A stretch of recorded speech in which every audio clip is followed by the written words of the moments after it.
Hey everybody, it's Greg again. It's another edition of Unbreakable the podcast. It is Friday, December 13th. Friday the 13th. Oh. You know what? Friday the 13th isn't it's not a big deal anymore. Isn't it? People are like, Friday the 13th, what the hell? You know, but when I was a kid back in 1822, I people got freaked out about Friday the 13th. They would avoid black cats. They would like not walk under ladders, which is probably a good idea anyway.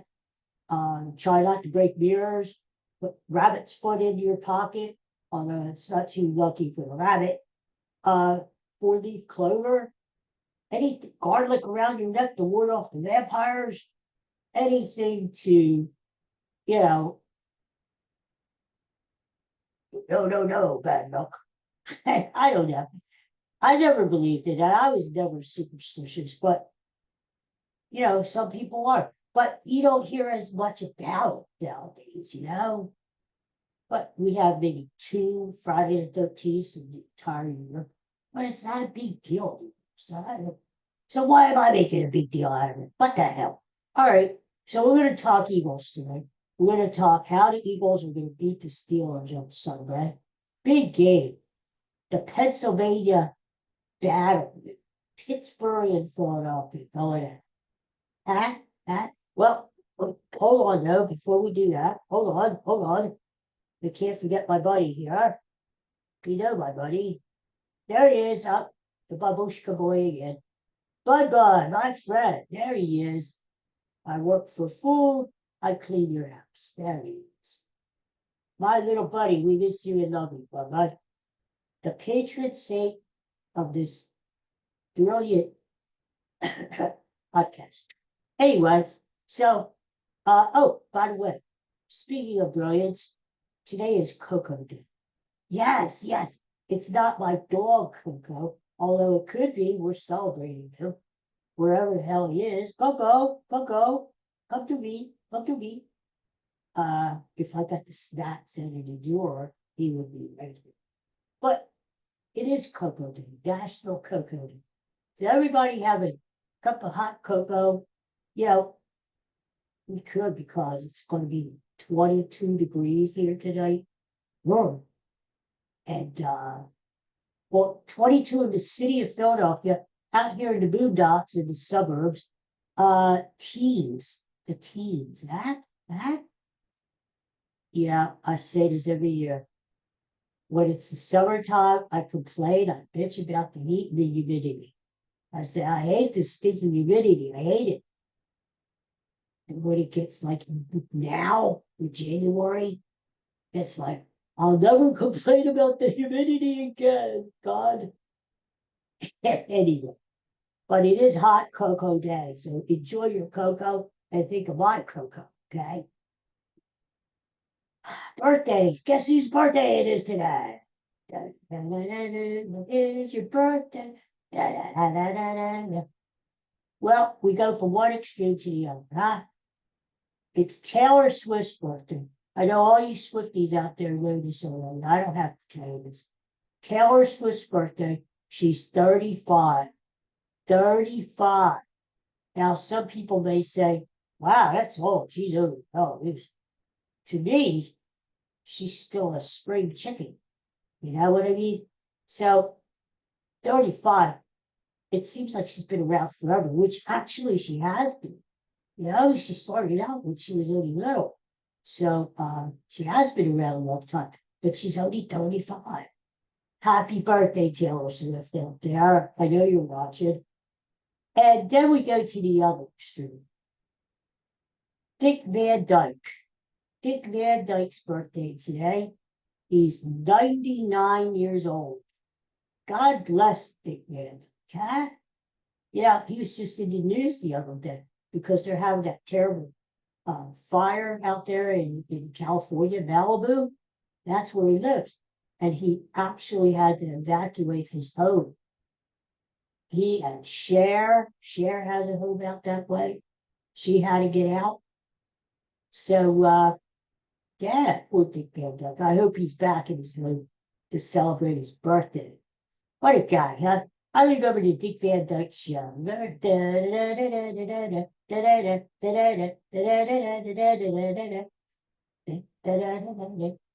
then the great movies, of course. Mary Poppins. Chip chibbery, chip chibbery, chip chibbery, da da da da da, with a spoonful of sugar,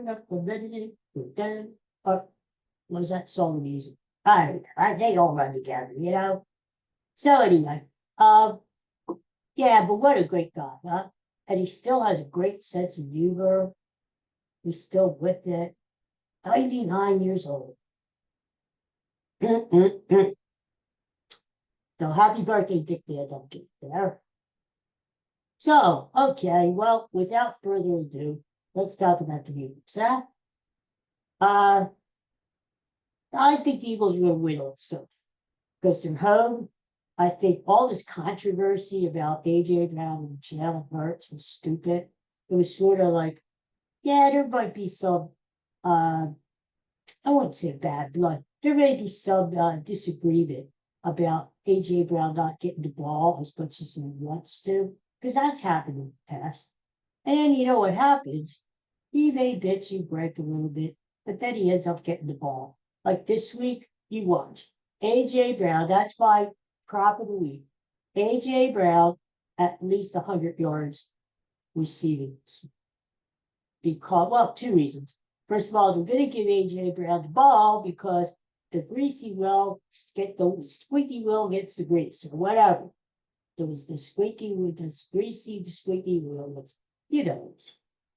And so I think they're going to feed him the ball, feed him the ball, feed him the ball. You watch.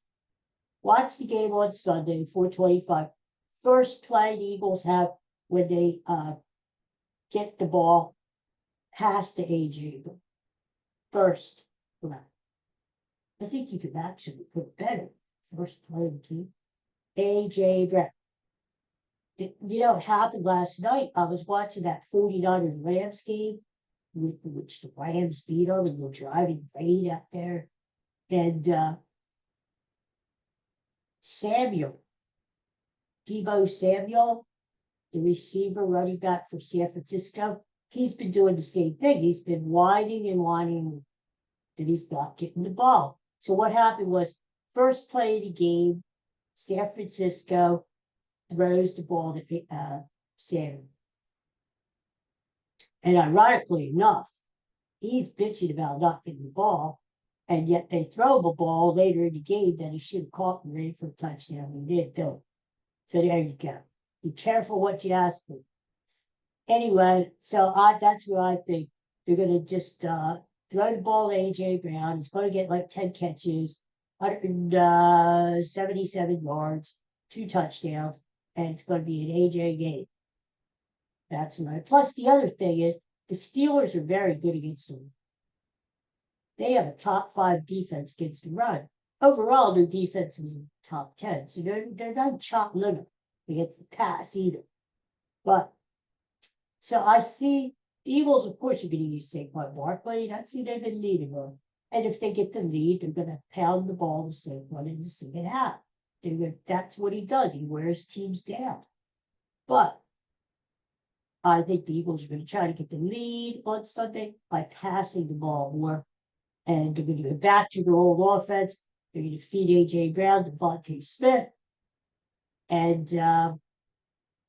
that's what they're going to do. So I think A.J.'s going to have a good game. Yeah, I think, well, you know, turnovers are always big in football. You know, you can't turn the ball over. You can't give the Steelers a short field. And when you get down into the red zone, the Eagles have to score touchdowns. You can't just settle for field goals all the time. And speaking of which, you know, Jake Elliott hasn't been the best. He's not Mr. Golden Foot, you know, anymore.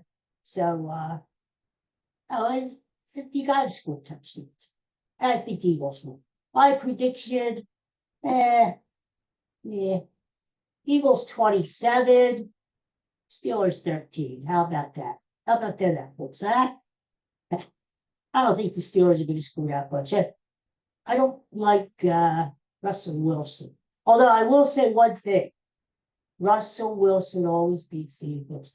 Do you remember when he would come in with Seattle, with the Seahawks, and he'd be back, of course, back in his younger days, he'd be running all around the field there like a little scatterbird, running on it really fast in his front. And he would always beat the Eagles. He had a big arm back then, and he would hit these guys, and DK Metcalf and all these guys, and torch the Eagles. Well, now he's coming in with Pittsburgh. So, and don't forget now, Pittsburgh has not won a football game in Philadelphia since 1965. Now, let me do a little math here. 30, 40, 50, see, that's almost 60 years. Cranky. 59 freaking years ago was the last time the Steelers have won a game in Philadelphia. Do you remember that? You don't remember this. This is way before my time, too. When the two franchises merged, World War II, and they became the Steagles. The Steagles. Because of World War II, the players and non-players, they merged, and they became the Steagles. So, you know, these franchises have been closely knit, so to speak, bonded over the years. And there's that natural rivalry with Philadelphia and Pittsburgh. The Allegheny Mountains separating us there. And you know what? I have nothing against Pittsburgh. I went out to Pittsburgh a couple of years ago. And it's a beautiful city. I was really surprised because you hear all about, back in the day, Pittsburgh was a smoky place, you know, where it was all like, I don't know, they was in Pittsburgh. Yeah. But the hell is that? But nowadays, it's a very pretty place. Go out to Pittsburgh. It's a mini Philadelphia. And what's cool about Pittsburgh is it's separated by the waters out there. You got those three rivers converging together there. The Allegheny, the Ohio, and the Monongahela, whatever the hell its name is. They're all merging there. And so the city is sort of broken up, you know, and you got the main city there, and then you cross the bridge, and that's where you have your sports stadiums, your PNC Park, your Steelers Stadium, but it really is a nice place. So I have nothing against Pittsburgh, and they have good food out there too. They're very, you know what? They're very big on their pierogies. Very big. Now I'm a pierogi guy. You know, my mom was Slovak. I grew up with all that good Polish Slovak food. Pierogies, halupki, you know, and now around the holidays, she used to make all the good cookies. You know, I miss that, you know, cookies and all that stuff. So, you know, I always like a good pierogi, sauerkraut pierogi. You know, you got the potato pierogi. You could get them in the store, Mrs. T's. They're okay. They're not as good, though. If you homemade pierogies are better, but a lot of times around the holidays, you got different churches in your community that are making the food. Those are the best, the homemade pierogies. So, you know what? I used to eat the ones filled with potato, but they weren't my favorite. My favorite are the salad. And they're hard to get. They're hard to get. But if you go to a regular, like Polish, there's a Polish store about an hour from where I live, a Polish deli, D&D Deli, up around Lansdale, PA. I'll give them a free plug. Not that like a lot of people watch this show, but Lansdale, up there, a real Polish deli. We were up there a while ago. They have everything. They have the kibasi up there. They have everything. Oh my God. People up there even speak Polish. Like I went up there, I said, Jak się masz? That's about the only Polish on how are you? And they started talking to me in Polish. I had no clue what they were saying. Bday. Bday is good. Good. So everybody in the store, I was going around saying, Jak się masz? Jak się masz? Jak się masz? Bday. That's all I know. But anyway, so if you ever go out to Pittsburgh, that's you'll get a good parade. They even sell them in the stadiums. Do you believe that? I mean, I used to go to a Phillies game and get a hot dog and popcorn, right? Soft pretzel. There, out in Pittsburgh, they got the pierogies out there. The one, I'll tell you the one weird thing with Pittsburgh, it's a brand with Pittsburgh. Their sandwiches are goofy. They have goofy sandwiches. They put French fries in their hoagies, in the sandwich, in the cheese stick. They put the French fries right in there. Ew. Oh, they have all kinds of, oh, Jesus. But anyway, so there you go. So Steelers, Eagles this week. I think it's going to be a good game because you got the Steelers coming in and 10-3. You got the Eagles who are 11-2. Could they beat the Super Bowl? I mean, it's possible. Would that be something? I don't Pennsylvania Super Bowl, huh? But I don't know if they're really going to make it, but you know, it's possible. Possible. So it's going to be a good game. That's a classic. But AJ Brown, take him for 100 yards. You won't be sorry. A lot of other good games this weekend. You know, the other good game, and it's just, why do they put them? It's one at the same time as the Eagles game. The Bills and the Lions. I'd love to watch the game, but I can't. I'm not one of these guys who have a split screen and have like a different I'm in like a control center and there's like 14 monitors on and going crazy watching the game. No, I can't do that. I gotta focus on one thing. So Buffalo and Detroit. That should be a hell of a game. That's going to be like, like high scoring game too, I think. Maybe like 38-35. But the Lions are playing at home. But the Lions have been hurt lately, injured, and Buffalo lost last week. Now, it wouldn't surprise me if Josh Allen went in there and beat up on the Lions. That, I'm just saying. And there's some other good games this week, too. A lot of good games. We're getting down to the nitty-gritty in football. Last couple of weeks, and we're seeing who's going to make the playoffs. It's all kind of shaping up. And pretty soon you're going to have these teams then jockeying for positioning in the playoffs, which is important. Who's going to play who? And the other thing is, who's going to have a home game? Home field advantage is very important in football because you're playing outdoors a lot, or you're playing indoors.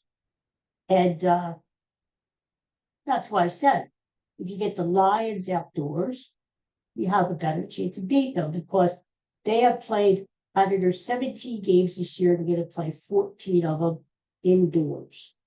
So they're not used to getting outside in the cold and the snow and rain, like in Philadelphia in January. So that's a key thing, getting those guys outside. Same way with the Vikings. The Vikings play indoors. They have a good team. They're 10-3. I mean, you get those guys outside too, they may not perform as well as they usually do. So that's the thing. That is the key of getting home field advantage from players. You have a better chance to get to the Super Bowl. So, and that's what it's all about. All this other stuff, winning the division, it's all great. It's all gravy. But you got to get to the Super Bowl. You got to win the Super Bowl. That's it. Now, before I go for today, I got to comment on these Phillies. All right. Now, I know the off season is we still have a good 8 weeks until spring training. That's still a long time. A lot can happen. But I can't say that. I'm disappointed this week because I thought the Phillies would make a few moves at the winter meetings. I thought maybe they would make a trade or two. I thought maybe they would sign a free agent. No, it's a little disappointing. I still have high hopes for the Phillies, and I still think they may do something before spring training because they, they can't run the same team back again. They just can't do it. Yes, they won the National League East, but the teams around them are getting better. The Mets signed freaking Juan Soto, for God's sakes. The Braves haven't really done anything, but they're getting Spencer Strider back and they're getting Ronald Acuna Jr. back. So in that way, they're going to be better. And I don't know, the Phillies just think they've got to keep up. They've got to do something. I mean, to me, I heard the rumor that this Kyle Tucker, this right fielder from the Houston Astros, may be available. And I saw my old friend, Ruben Amaro Jr., who's actually going to come. Can you believe this now? Back in October, I told you, if you follow the show, my boyhood favorite player, first player, Bobby Wan, was at our hot stove event. And it was great to see him again.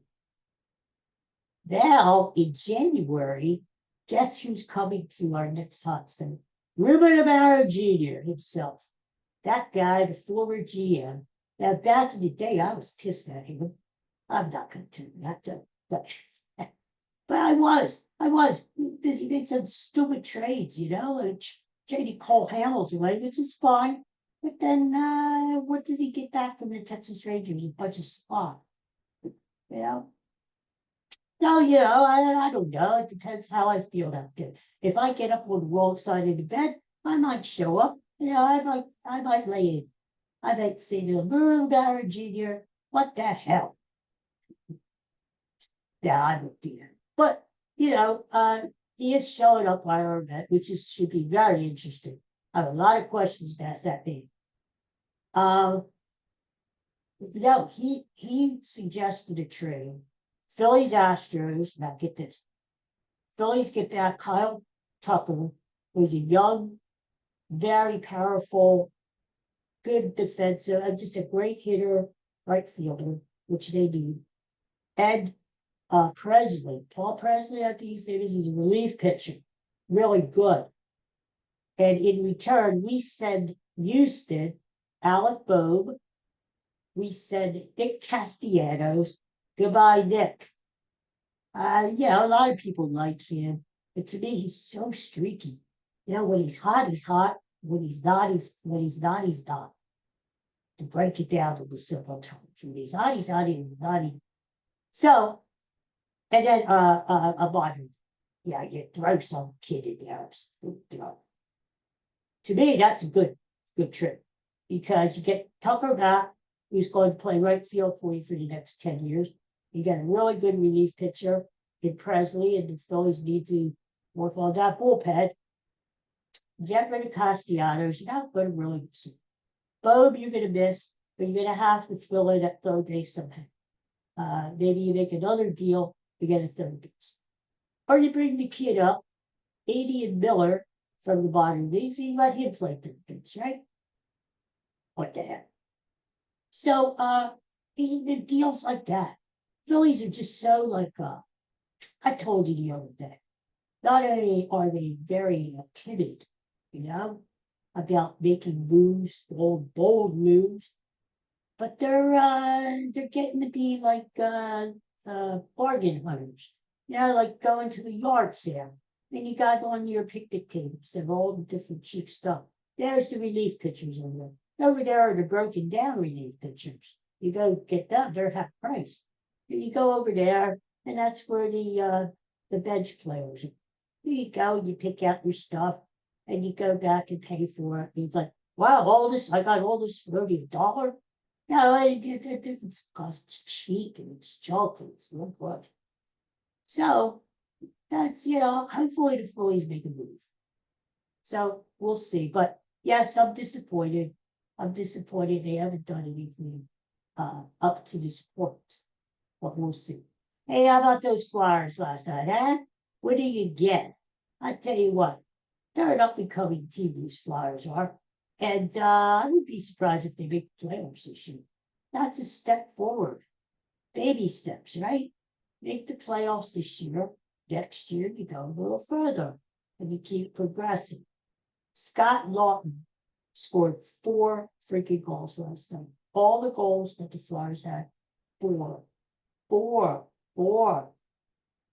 That's the equivalent of like Bryce Harper hitting 3 home runs in a game for the Flyers. So he did good. Sixers are playing again tonight. Don't really care, you know. They're just such a I don't know what this. They're just such an unlikable group. Other than Tyrese Smith, who's really good. But the rest of them, man, the rest of them could go to hell. I don't really, I'm not really excited. Sixers. And now it looks like they're going to get a new arena down in Philadelphia. And from what I understand, that's going to cause a lot of gridlock and a lot of hard feeling. I don't know what. Just the whole thing is creepy to me, you know? And just that gives me the willies. I want to just focus on the Phillies and Eagles, okay? That's it. And a little bit on Flyers. Phillies, Eagles, keep me happy, keep me busy, keep my mind going. So I don't just sit here and veg out. When you're 132 years old, you do that. All right, well, I guess that's about it. Well, we're getting closer to Christmas, huh? 12 days of Christmas. And you remember that song, The 12 Days of Christmas? Well, they officially kicks in now on the 12th day of Christmas that you're going to be. And this is, so you count it down. So what you can do, this is what I recommend. Go to dinner tonight, whether you go to dinner out or have dinner with your loved ones at home, and start singing the 12 Days of Christmas. Maybe have everybody around the table sing. 2 calling birds, go all the way around the table and celebrate that one. Yeah? And you could just say it really, really is the 12 days of Christmas. We're into the 12 days. Yeah. And for me, not only is Christmas coming up in 12 days, but my eye surgery is coming up in 10 days. 10 days. And I'll be able to see. Oh, dear Lord. Well, at least with one eye. I'll be able to see with one eye. And that's good. It's better than nothing. And I'll be able to see with one eye for a month. And then they're going to do the other eye. And I'll be good to go. Springtime, I'll be able to go watch those Phillies play again and actually be able to see the scoreboard. Breaky. And all the summer concerts is coming up. I'll be able to see them. And I won't have to wear these dorky glasses anymore. And that's seriously, that's like the best Christmas present that I can get. So I can't. Now, isn't it something that you go into the hospital? We all go to the hospital sometime, right? And a lot of times it's for nothing good. Let's just put that way. It's nothing good. Unless you're going in to have a baby, that's good news. But a lot of times it's not. But this time, and I've been in hospitals a lot, and oh, Jesus. And, but this is a good time. So when I go check in, and they take my blood, and they do everything they need to do, they put that little bracelet around the wrist, and you have to get dressed in like a gown or something. And it's real stupid, isn't it? But they make you wear stupid gowns. I'm actually going to be happy because I'm going to say, you know what? I'm looking right now and everything's broken. In 5 minutes, that's all it takes. 5 minutes. Once I get off the freaking table, I'll be Lord willing. So it's a good thing. I'm actually looking forward to going. So it's cool. All right, Dad. Thank you for watching. Thank you for listening. Thank you for tuning in. Everybody have a good Friday. Have a great weekend. Go Eagles on Sunday. I may be back tomorrow, and we'll talk a lot more, whatever. Oh, before I go, I gotta mention something. It's always something, isn't it? I don't have so much to talk about. Yeah, I'm like an old woman. Yakety, yakety, yakety, yakety. And no offense to anybody, any woman out there who's old. No offense, no offense. It's just yakety, yakety, yakety, yakety. What about these drones? Huh? What about these drones? What the hell is going on? All these drones showing up all of a sudden over New Jersey, over New York, over Pennsylvania now. They're over me. What's going on? And I don't, you know what? I don't buy it. I don't buy the fact that the government is saying, well, we don't know. At one point, they say, we don't know. And at another point, they say, well, don't worry, they're not anything that's going to kill you. They're not a threat to national security. Well, how do they know? Well, if they know that they're not a threat to national security, tell us. Why can't you tell us? Tell us what they are. Are they aliens? I actually think they're aliens. I mean, they thought they were drones. Drones, and what the scary thing was, the drones are following the postponed ship off the shore, off the Jersey shore. They're following the ship at the sea. Really? Why? And then they said, well, no, maybe they're not drones. Maybe they are manned aircraft. Okay, well, if they're manned aircraft, what are they doing? What are they doing hovering above Jersey and my neck of the woods? And what are they doing? Is it like Earthlink or Google Earth? Are they photographing the Earth? Or what are they doing? Right? I think if they know, they should tell us so that we are not worried, right? I would say that Democrat, Republican, Independent, tell us. We're not babies, okay? Well, some of us are babies, but a lot of us aren't. We're adults. We can take the news. If they're aliens and they want to destroy the earth, tell us. What the hell? Then we could get our affairs in order, right? We could say, okay, the aliens are about to destroy the earth. Let me do this, let me do that, let me get my affairs in order, and I'm prepared. But not to know is the scary one. And why wouldn't they? If they know what the drones are, okay, let's break this thing. If they know what the drones are, why aren't they telling us? And if they don't know what the drones are, why don't they? I mean, they have all this intelligence, right? We could send a man to the moon and back, but we don't know what these drones are. Really? And some people are blaming Elon Musk because he's involved with this Earthlink crap or whatever it is. I don't know. That's the problem. I don't know. I'd like to know. So, personally, do you want my personal opinion? I think aliens, they could be friendly. They could be looking at us. They could be friendly. Who knows? They could be like, did you ever see that movie Earth versus the Man Who, what the hell was that movie called? Earth versus the Flying Saucers. Earth, the man, the Earth, the man time. What the hell? It's about that flying saucer that landed in Washington, and the robot came in, and he was Michael Rennie. Remember that Michael Rennie guy?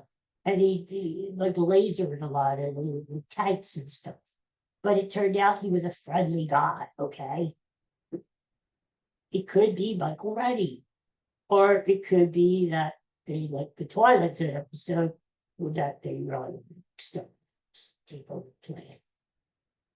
Which is, I mean, we can't do anything about it anyway. So why worry? Why stress? All right, well, that's enough. That's enough terrifying. So anyway, we'll think about this. Maybe we'll get an answer to the drone situation soon, and then we can talk about it more, huh? But I think it's aliens. Look at all the stuff that's happening in the world. Did you ever think we were going to have a pandemic a couple of years ago, where everybody was going to be shut up in their house and for like a year? Did you really think that? Anything's possible. So could be aliens. So I'm just saying. Maybe they're like my favorite abortion. But and I don't know. I need to go too. All right, everybody. Thanks for watching. Thanks for listening. If for some reason I'm not on tomorrow, go Eagles Sunday. I know they're gonna win. I know they're gonna beat the Steelers on Sunday and keep the winning streak going. And go Eagles. So hey, have yourself a cup of hot chocolate today. Think of buying dog cocoa while you do. Everybody have a great day. Take care. Peace and love. See you later.